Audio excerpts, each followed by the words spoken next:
個人嘅頭髮絕對係好影響顏值㗎，所以聽到咩會脫髮嘅時候呢，我會特別緊張。最近竟然聽到食蛋會脫髮，咁好大鑊㗎喎，幾乎每日都食。仔細查資料之後發現，蛋的確係會導致脫髮，但係講緊嘅係長期咁食生雞蛋。生雞蛋嘅蛋白含有抗生物素蛋白，會捉住體內嘅生物素，令到身體冇辦法吸收利用。而生物素 B7 呢，就係維持頭髮嘅關鍵營養素，唔夠或者吸收得唔好，就會出現頭髮變脆弱、掉髮增加、毛躁、冇光澤等等嘅問題。不過簡單啲嚟講，唔食生嘅蛋白就冇問題。咁半熟蛋算唔算呢？我都幾中意食滑蛋啊、流心蛋、溫泉蛋㗎喎。好彩，只要蛋白嘅部分熟咗，抗生物素蛋白嘅結構就會被破壞，唔會再干擾到生物素嘅吸收，安全，頭髮 keep 得住。應該好少人會專登長期大量咁食生嘅蛋白啩。順便想同大家分享下，原來貓仔生小朋友呢都會禿毛㗎，而且係越照顧小貓們呢就越禿，頭後嘅部分佢一直喺度甩緊毛。每日已經食好多，但因為要餵奶，加上自己嘅消耗，變成咁樣真係令人好心痛。醫生話係身體捨棄咗做毛髮嘅營養去維持其他更加重要嘅機能。咁又好彩，除咗毛毛呢方面呢，整體係健康嘅，完全冇產後會發生各種唔好嘅問題。而且而家已經冇事啦，啱啱最勁啊，已經捱過去啦。絕育之後，毛毛都生翻晒出嚟，超可愛，食得、玩得、瞓得，仲好咬得人添，做翻完美嘅小寶寶。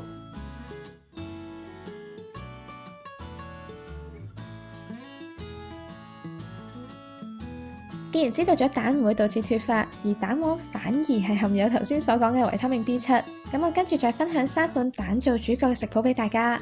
始終蛋真係最平嘅蛋白質，又好 keep 又易煮。第一款係番茄蛋花湯，冇加到肉嘅，係好清爽開胃嘅湯品。準備一片薑片，將2個番茄洗乾淨，去咗個頭佢，切成丁或者小塊。喺煲裏面加半湯匙嘅油，開細火放入薑片，熱油之後加入番茄同埋調味料，拌炒佢。鹹度甜度都可以根據喜好調節。煮到番茄變軟出汁，倒入1碗熱水，大概係250ml，冚蓋煮滾。打1隻雞蛋撈勻佢，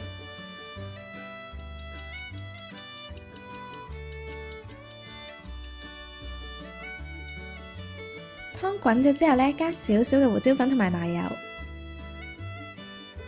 再將蛋液倒入個煲裏面，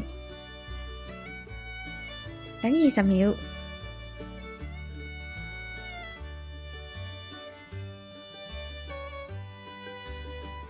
再畫10字拌開，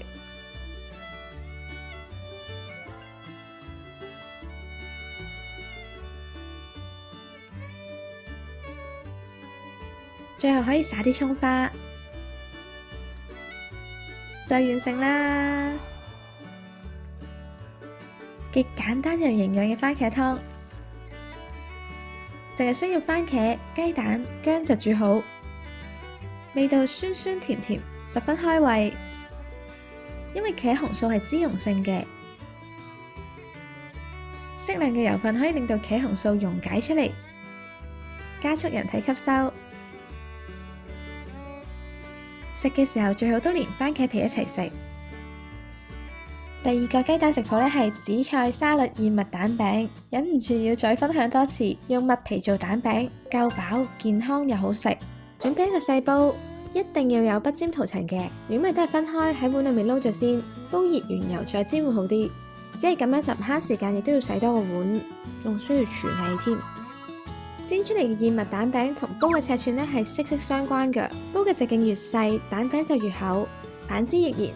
我呢個食譜嘅份量呢，趁20cm 嘅煲呢就啱啱好，煎起嚟厚薄適中，有口感又唔會太難熟。將以上嘅材料先全部加晒個煲裏面，份量都可以根據喜好調節。譬如麥皮落得越多，成品就會越實在越硬，亦都會更加有飽腹感。而唔使落太多，加咗1/6茶匙提味就夠。如果係夾更加濃味嘅餡，好似頭先講嘅茄汁同芝士，甚至係1/8茶匙鹽，可能都夠噶啦。而胡椒粉係增加層次、加去蛋腥味嘅，亦都可以換成黑胡椒粉。蛋好新鮮冇蛋腥味嘅話呢，唔加都冇問題嘅。但係油都幾重要噶，我會建議呢至少落半湯匙，蛋餅會油潤啲。當然唔怕落油嘅話，1湯匙仲正啲。不過之後仲要加大量嘅沙律醬，都係唔好咁過分。正常嚟講，加材料喺煲裏面1分鐘應該咩都搞掂，然後用唔會刮傷個煲嘅廚具去撈勻佢，千祈唔好用硬嗰啲夾硬刮，個煲就冇噶啦。首選呢係呢種直膠嘅，仲可以將揩到煲邊嘅呢刮乾淨添。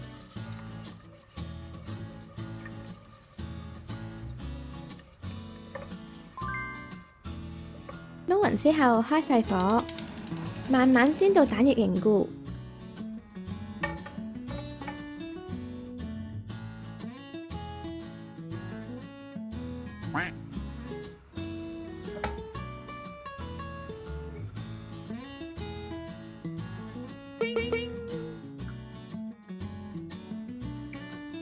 差唔多咁樣就睇下個底嘅狀態先，圍邊慢慢鏟起佢。呢個時候呢，已經可以成塊咁樣揭起。我想煎香啲，再金黃啲，所以煎多咗陣。好啦，差唔多啦，我哋輕輕將個蛋餅翻面，再繼續煎熟煎香埋呢一面。咁樣好完美啦，可以上碟。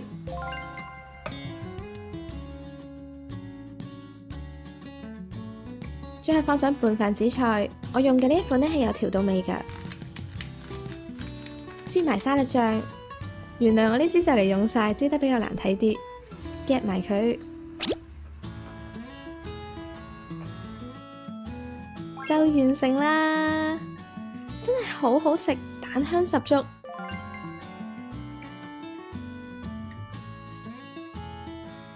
最後係香蔥烘蛋，零失敗，比起用鑊嚟整簡單好多，又唔使翻面，好啱煮一個人嘅份量。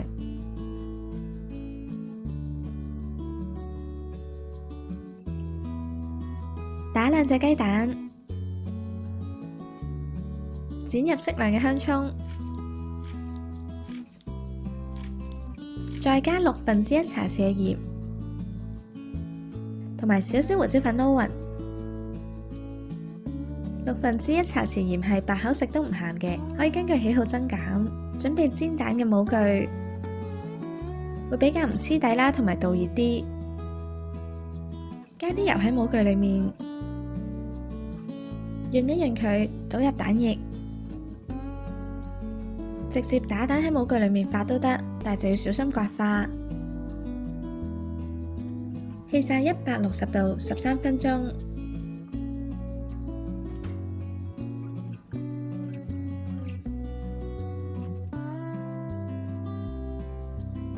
就完成啦！零技巧，完全唔費功夫，就係需要一個模具，輕易整好鬆軟香口嘅烘蛋餅，唔使翻面，一件到位，好適合拎嚟做早餐㗎。